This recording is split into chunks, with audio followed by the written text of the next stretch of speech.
Assalamualaikum warahmatullahi wabarakatuh. Kembali lagi di channel Bagong Cerpen. Untuk kisah kali ini saya akan membawakan sebuah cerita yang berjudul Teror Hantu Saat Perjalanan Pulang. Sebelum kita lanjut ke ceritanya, tekan dulu tombol like video ini. Dan jangan lupa tekan juga tombol subscribe channel ini. Nyalakan juga lonceng notifikasinya, agar tidak ketinggalan cerita-cerita lainnya dari channel ini. Dan seperti apa untuk kisah kali ini? Langsung saja kita masuk ke ceritanya. Malam semakin larut ketika Bagas melihat jam di ponselnya. 22, udah terlalu malam untuk masih berada di rumah temannya, Rudy. Ia buru-buru meraih helmnya yang tergantung di paku dekat pintu. Gue pulang dulu, Rud, udah malam banget. Rudy yang sedang duduk di kasur sambil memainkan ponselnya hanya melirik sekilas. Iya, hati-hati. Lewat jalan hutan kan? Jangan ngebut, jalanannya licin. Bagas hanya mengangguk sambil tersenyum tipis. Ia memang terbiasa melewati jalan yang membelah hutan kecil di pinggir desa. Itu jalan pintas yang membuat perjalanan pulang lebih cepat. Begitu keluar dari rumah Rudy, udara malam langsung menyergap tubuhnya. Dingin, lebih dingin dari biasanya. Padahal ini bukan musim hujan. Lampu jalan di sekitar rumah Rudy masih cukup terang. Tapi Bagas merasa ada sesuatu yang berbeda malam ini. Perasaan gue aja kali, gumamnya sambil menggelengkan kepala. Ia menaiki motor bebeknya dan menyalakan mesin. Suara knalpot pecah di tengah keheningan. Setelah memastikan semua aman, ia mulai melaju perlahan. Sepanjang perjalanan awal semuanya terasa biasa saja. Warung-warung kecil sudah menutup pintunya. Beberapa anjing kampung terlihat berkeliaran di pinggir jalan, sesekali menggonggong tanpa alasan jelas. Setelah beberapa menit berkendara, lampu-lampu jalan mulai berkurang. Kini ia mulai memasuki jalanan yang lebih sepi, mendekati area hutan. Bagas menghela napas pelan. Ia sudah sering melewati jalan ini, tapi entah kenapa, malam ini rasanya berbeda. Terlalu sunyi. Bahkan jangkrik yang biasanya ramai terdengar kini senyap.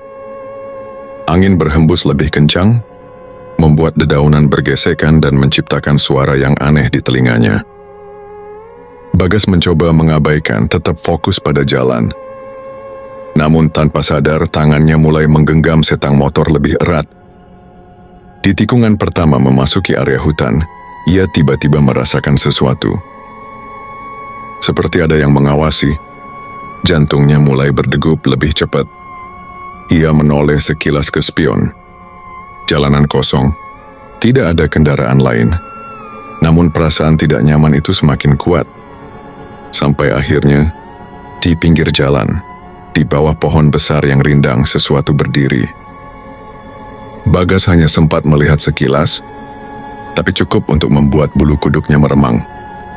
Sosok putih, tinggi, diam. Ia langsung memalingkan wajah ke depan.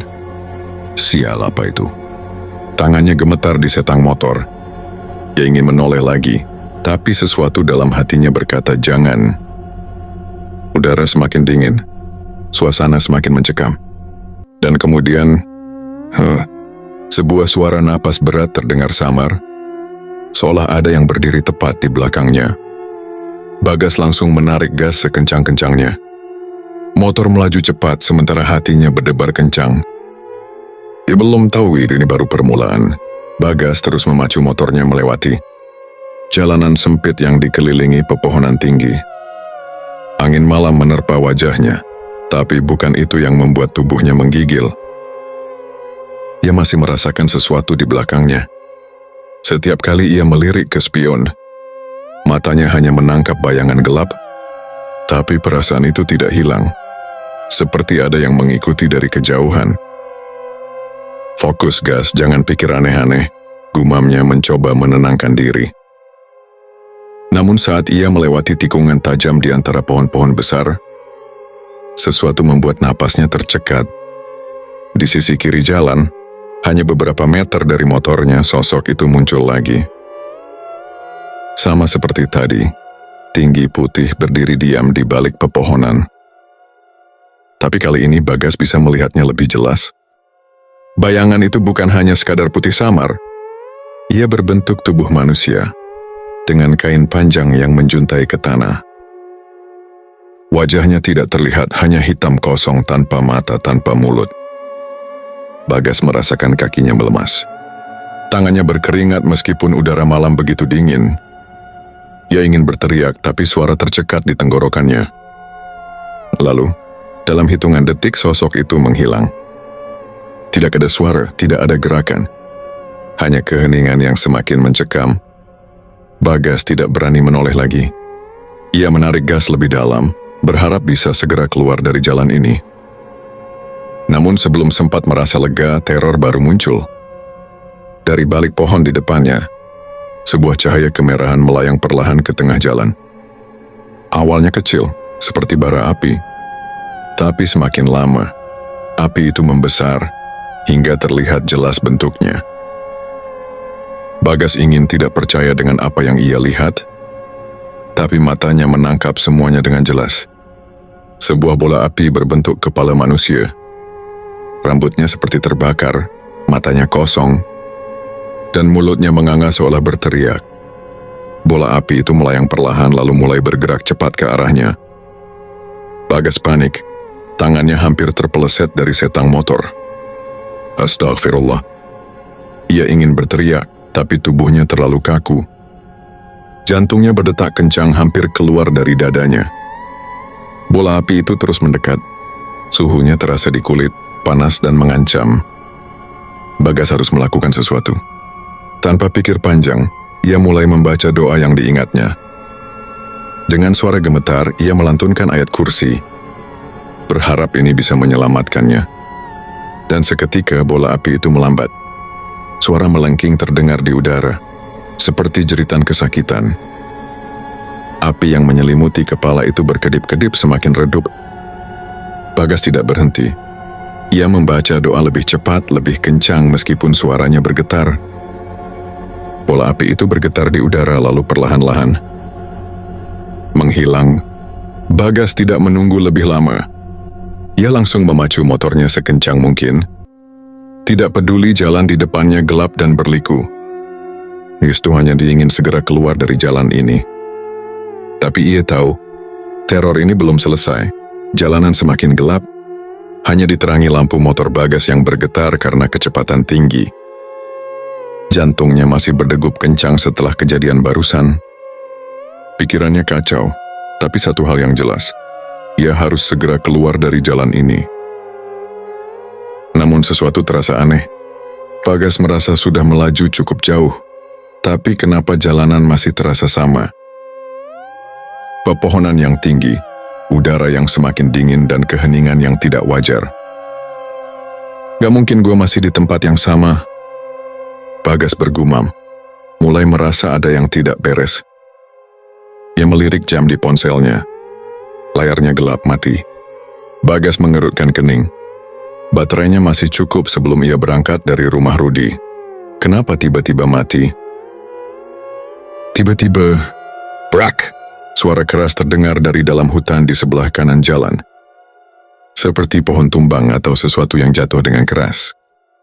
Bagas tersentak dan tanpa sadar menurunkan kecepatan motornya. Angin berhembus kencang, membawa suara-suara aneh. Bukan suara jangkrik atau burung malam seperti biasa, tapi sesuatu yang mirip bisikan. Gas. Bagas menegang. Itu suara. Seseorang memanggil namanya, tapi suaranya aneh, seperti ditarik panjang dan menggema di udara. Ia menoleh ke kanan ke arah hutan yang gelap, dan saat itulah ia melihatnya. Di balik pepohonan, berdiri sosok tinggi besar, lebih jelas dari sebelumnya. Wujudnya seperti manusia tapi lebih besar dan kurus. Kulitnya pucat nyaris abu-abu dan wajahnya tidak berbentuk. Bagas tercekat, napasnya memburu. Sosok itu tidak bergerak, hanya berdiri di sana diam seolah menunggu. Bagas merasakan ketakutan yang luar biasa. Namun sebelum ia sempat bereaksi, sesuatu yang lebih mengerikan terjadi. Sosok itu bergerak, bukan berjalan, bukan berlari, tapi melayang ke arahnya dengan cepat tanpa suara. Allahu Akbar. Bagas spontan berteriak dan menarik gas sekencang-kencangnya. Motor meraung, ban berderit, dan tubuhnya hampir terpelanting ke belakang karena kecepatan mendadak. Matanya tidak berani melihat ke belakang. Ia hanya fokus ke depan, memacu motornya tanpa peduli apa yang ada di sekitar. Satu hal yang ia tahu, jika si berdaing di badak akan selamat. Bagas terus memacu motornya sekencang mungkin. Angin malam menusuk kulitnya, tapi ia tak peduli. Ia hanya ingin segera keluar dari jalan ini. Namun tiba-tiba, Brad! Mesin motornya tersendat. Tarikan gasnya melemah. Jangan sekarang. Bagas panik terus memutar gas tapi suara mesin makin melemah. Braka! Motor tiba-tiba mati total.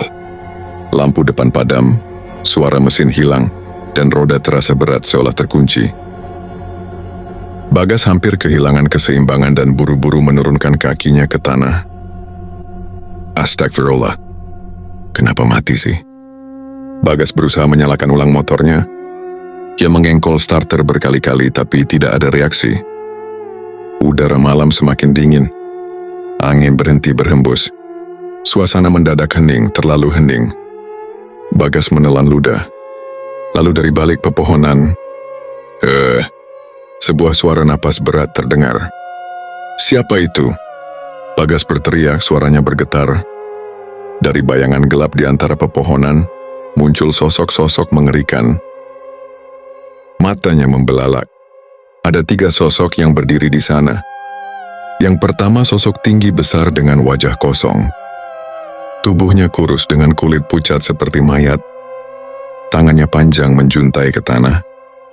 Yang kedua sosok perempuan dengan rambut panjang menjuntai ke tanah. Wajahnya menghitam dan matanya kosong. Ia berdiri dengan kepala miring, seolah menatap Bagas meski matanya tidak ada. Dan yang ketiga, bola api berbentuk kepala manusia itu kembali. Kali ini melayang lebih dekat, lebih panas, dan tampak lebih marah. Ya Allah, apa ini? Apa mau kalian? Bagas mundur selangkah tapi kakinya lemas. Para sosok itu tidak menjawab. Mereka hanya berdiri di sana, mengawasinya. Bagas merasa tubuhnya membeku. Jantungnya berdetak kencang. Ia ingin berlari tapi kakinya tidak bisa digerakkan. Ini mimpi. Ia bergumam pada dirinya sendiri, berusaha menyangkal kenyataan. Tiba-tiba, sosok perempuan itu bergerak. Lehernya berputar pelan dengan suara krek. Matanya yang kosong menatap Bagas lebih tajam. Tidak, tolong. Bagas mulai menangis ketakutan. Sosok tinggi besar itu juga mulai melangkah maju. Langkahnya pelan, tapi suara napasnya semakin keras. Bola api itu juga melayang semakin dekat. Bagas panik. Ia menutup matanya rapat-rapat, menutup telinganya dengan kedua tangan, lalu membaca doa dalam hati sekuat tenaga. Allah, lindungi aku. Aku hanya ingin pulang. Aku tidak mengganggu. Lindungi aku ya Allah. Ia mulai melantunkan ayat kursi dengan gemetar. Bibirnya komat kamit tanpa henti. Angin mendadak berhembus kencang. Daun-daun berguguran. Suara-suara aneh menggema di udara. Seperti jeritan, seperti suara angin. Seperti suara seseorang berbicara dalam bahasa yang tidak dimengerti. Bagas tetap menutup matanya, tidak berani melihat. Lalu mendadak, suara-suara itu menghilang. Bagas masih gemetar. Perlahan ia membuka mata. Kosong. Tidak ada siapa-siapa. Hutan kembali sunyi. Tidak ada sosok tinggi besar. Tidak ada perempuan berambut panjang. Tidak ada bola api. Bagas menoleh ke kanan dan kiri, memastikan semuanya benar-benar hilang. Alhamdulillah. Ia menghela napas berat. Tapi masih ada satu masalah. Motornya masih mati. Dengan tangan gemetar, ia meraih starter dan mencobanya lagi. Bismillah. Nyala please. Breathe. Vroom. Mesin motor menyala. Lampu depan kembali hidup menerangi jalan di depannya. Bagas tidak mau membuang waktu. Dengan cepat ia naik ke atas motor dan menarik gas sekencang-kencangnya. Aku harus keluar dari sini. Aku harus pulang. Namun meski teror ini seolah sudah berakhir, Bagas tidak menyadari, di kejauhan, ada sesuatu yang masih mengawasinya. Bagas masih terpaku di atas motornya, napasnya masih berat.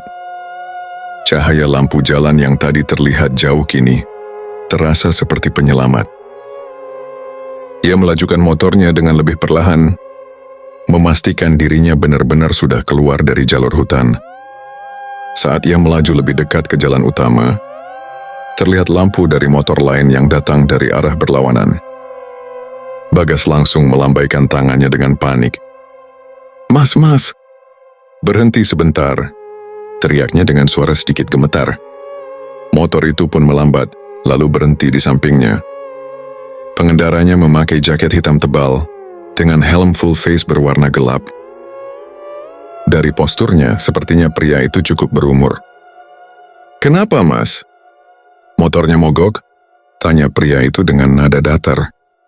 Bagas menelan ludah, mencoba mengatur kata-katanya. Enggak, Mas. Saya tadi lewat jalan belakang. Jalan hutan itu. Mendengar itu, pria tersebut diam sebentar. Ia melirik ke arah jalan yang baru saja dilewati Bagas, lalu kembali menatapnya. Sendirian? Tanyanya pelan. Bagas mengangguk. Ya, tadi saya dari rumah teman. Saya pikir lewat situ lebih cepat. Pria itu menarik napas panjang. Ia tampak seperti ingin mengatakan sesuatu tapi menahannya. Kamu tadi lihat sesuatu? Tanyanya akhirnya. Bagas merasakan bulu kuduknya berdiri lagi. Ia menelan ludah sebelum menjawab, iya Mas. Saya diganggu. Ada sosok tinggi putih, ada suara-suara aneh, bahkan ada bola api berbentuk kepala.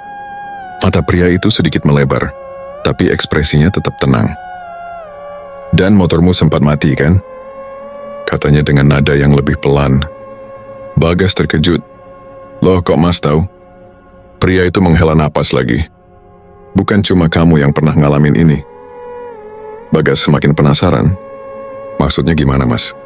Tempat itu memang angker? Pria itu menoleh ke arah jalan hutan yang kini tertelan kegelapan. Banyak yang ngalamin kejadian kayak kamu. Apalagi kalau lewat situ sendirian malam-malam. Bagas merasakan dadanya semakin berat. Tapi kenapa, Mas? Memangnya ada apa di sana?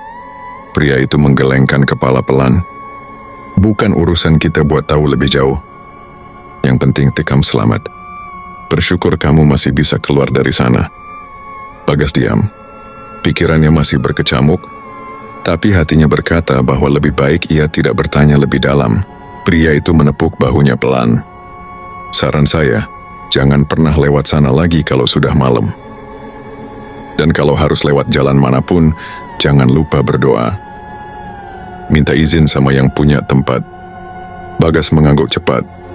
Ayah Mas, saya nggak bakal lewat situ lagi. Pria itu menatapnya sebentar, lalu kembali menghidupkan motornya. Hati-hati Mas, pulang aja langsung. Bagas tersenyum lemah.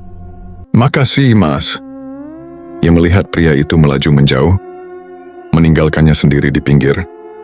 Jalan yang kini terasa lebih nyaman dibanding beberapa menit lalu.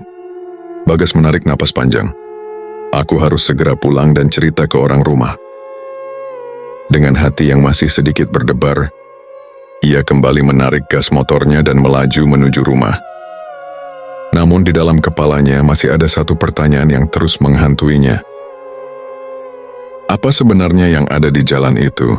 Bagas kembali menarik gas motornya, kali ini dengan kecepatan yang lebih stabil. Meskipun tubuhnya masih terasa lemas, ia mulai merasa sedikit lebih tenang setelah bertemu dengan pria tadi. Di sepanjang perjalanan, pikirannya masih berputar-putar. Bayangan sosok tinggi besar tanpa wajah, suara-suara aneh, hingga bola api berbentuk kepala masih terngiang jelas. Ia menggelengkan kepala, berusaha menghilangkan semua pikiran buruk. Sudah, yang penting aku selamat. Aku harus segera sampai rumah. Sekitar 10 menit kemudian, Bagas mulai melihat tanda-tanda kehidupan. Rumah-rumah mulai berjejer di pinggir jalan.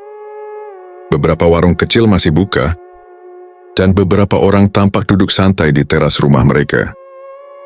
Akhirnya, Bagas menghembuskan napas lega.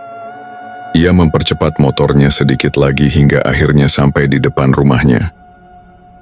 Dengan cepat, ia mematikan mesin dan turun dari motor. Tangannya masih gemetar saat mencoba membuka gerbang kecil rumahnya.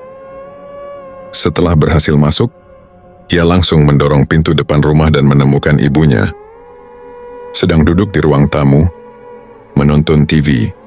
"Gas baru pulang?" tanya ibunya sambil menoleh. Bagas tidak langsung menjawab. Ia berdiri diam di ambang pintu, napasnya masih belum sepenuhnya teratur. Ibunya menyadari ada sesuatu yang tidak beres. "Kamu kenapa? Kok pucat?" Bagas berjalan masuk lalu duduk di sofa dengan tubuh lemas. Ia menatap ibunya dengan mata yang masih penuh ketegangan. "Saya tadi aku diganggu di jalan." Ibunya langsung memasang wajah khawatir. "Diganggu? Maksudnya apa? Kamu kenapa?" Bagas menelan ludah, lalu mulai bercerita dengan suara yang masih sedikit gemetar. "Tadi aku dari rumah Rudi. Pas aku pulang, aku mutusin lewat jalan hutan karena lebih cepat. Tapi pas di tengah jalan, tiba-tiba aku dengar suara-suara aneh. Kayak ada yang bisik-bisik. Terus aku lihat bayangan putih tinggi besar di pinggir jalan." Mata ibunya membesar. "Astagfirullah. Terus?" Bagas melanjutkan, "Aku kaget banget. Bu, aku langsung gas motor kencang-kencang. Tapi pas sudah agak jauh, malah muncul bola api berbentuk kepala. Aku panik, Bu, terus motor aku tiba-tiba mati." Ibunya menutup mulutnya dengan tangan, jelas terlihat cemas. "Ya Allah, Nak. Terus kamu gimana?" "Aku turun dari motor. Terus tiba-tiba ada sosok-sosok lain di sekitar aku. Ada perempuan rambut panjang dengan wajah hitam. Ada sosok tinggi besar, dan bola api tadi makin dekat." "Astagfirullah, Bagas. Kenapa kamu lewat sana?" Ibunya mulai panik. Bagas meremas tangannya sendiri, masih merasakan ketakutan yang tadi ia alami. "Aku nggak tahu, Bu. Aku nggak mikir waktu itu. Aku cuma pengen cepat sampai rumah." Ibunya menghela napas panjang lalu menatap Bagas dengan serius. "Terus gimana akhirnya kamu bisa selamat?" Bagas menarik napas dalam. "Aku tutup mata, tutup telinga, terus aku baca doa dalam hati. Aku baca ayat kursi, Bu. Aku terus baca sampai semua suara hilang. Pas aku buka mata, semuanya udah nggak ada. Terus motor aku bisa nyala lagi." Ibunya tampak begitu lega, meskipun raut wajahnya masih menunjukkan kekhawatiran yang besar. "Alhamdulillah kamu ingat buat baca doa, Nak," katanya sambil meremas tangan Bagas. Bagas mengangguk. Meskipun di dalam hatinya ia masih bertanya-tanya tentang semua yang terjadi. Tiba-tiba, terdengar suara pintu kamar terbuka. Dari dalam muncul ayahnya yang tampaknya baru bangun tidur. "Ribut-ribut, ada apa ini?" tanyanya dengan suara serak. Ibunya langsung menoleh ke suaminya. "Pak Bagas tadi diganggu makhluk halus di jalan hutan." Ayahnya terdiam sejenak lalu berjalan mendekat dan duduk di sofa di depan Bagas. "Jalan hutan? Kamu lewat situ malam-malam?" tanyanya dengan nada yang agak tegas. Bagas mengangguk pelan. "Iya, Pak. Aku pikir lebih cepat. Aku nggak tahu kalau di sana angker." Ayahnya menghela napas panjang, lalu mengusap wajahnya. "Sudah banyak yang diganggu di sana. Gas, makanya orang-orang jarang lewat situ malam-malam." Bagas menatap ayahnya dengan cemas. "Jadi beneran ada sesuatu di sana?" Ayahnya mengangguk pelan. "Dulu ada kejadian yang bikin tempat itu jadi angker." Bagas menelan ludah. "Kejadian apa, Pak?" Ayahnya menatapnya dalam-dalam lalu berkata dengan suara pelan, "Dulu ada seseorang yang meninggal di sana. Dan sejak saat itu jalan itu jadi berubah. Bagas merinding. Siapa yang meninggal, Pak? Ayahnya tidak langsung menjawab. Ia hanya menghela napas panjang lalu berkata, "Nanti ayah ceritakan. Sekarang Pak, kamu istirahat dulu. Yang penting kamu selamat." Bagas ingin bertanya lebih jauh, tapi tubuhnya sudah terlalu lelah. Ia mengangguk pelan lalu berdiri. "Ayah, Pak, aku istirahat dulu." Saat berjalan menuju kamarnya, Bagas masih terus memikirkan kata-kata ayahnya. Dulu ada yang meninggal di sana. Apakah itu alasan kenapa tempat itu begitu angker? Dan siapa sebenarnya yang meninggal di sana? Bagas tidak tahu. Tapi ia punya firasat bahwa ini belum sepenuhnya selesai. Bagas berbaring di kasurnya, menatap langit-langit kamar dengan pikiran yang masih kacau. Bayangan kejadian tadi terus muncul di kepalanya. Ia mencoba memejamkan mata, tapi setiap kali ia melakukannya, ia seperti bisa melihat sosok tinggi putih, tanpa wajah itu berdiri di pinggir jalan, atau bola api berbentuk kepala yang mendekatinya. Ia menghela napas panjang, lalu duduk di atas kasurnya. "Aku nggak bisa tidur kalau terus kepikiran ini." Akhirnya, ia memutuskan untuk keluar kamar. Saat berjalan menuju ruang tengah, ia melihat ayahnya masih duduk di sofa dengan wajah yang terlihat serius. "Belum tidur, Gas?" tanya ayahnya ketika melihatnya datang. Bagas menggeleng. "Nggak bisa tidur, Pak. Aku masih kepikiran soal tadi." Ayahnya mengangguk pelan, lalu menepuk kursi di sebelahnya. "Duduk sini." Bagas menurut. Ia duduk di samping ayahnya, lalu menatap pria itu dengan penuh rasa ingin tahu. "Tadi Bapak bilang ada seseorang yang meninggal di jalan itu." "Siapa, Pak?" Ayahnya menghela napas panjang sebelum mulai bercerita. Dulu, sekitar 15 tahun yang lalu, jalan hutan itu memang bukan jalan utama. Masih sepi, dan jarang ada orang yang lewat apalagi malam-malam. Bagas menyimak dengan serius. Tapi ada satu kejadian yang bikin tempat itu berubah. Waktu itu ada seorang lelaki yang sering melintas di jalan itu tiap malam. Orang-orang di kampung sini mengenalnya sebagai Pak Riono. Bagas mengangguk, mencoba mengingat apakah ia pernah mendengar nama itu sebelumnya. Tapi tidak ada yang terlintas di benaknya. Ayahnya melanjutkan, Pak Riono ini dulunya tukang ojek. Tapi orang-orang bilang, dia punya pekerjaan sampingan yang nggak wajar. "Nggak wajar gimana, Pak?" Bagas bertanya, penasaran. Ayahnya menatapnya sebentar sebelum menjawab dengan suara lebih pelan.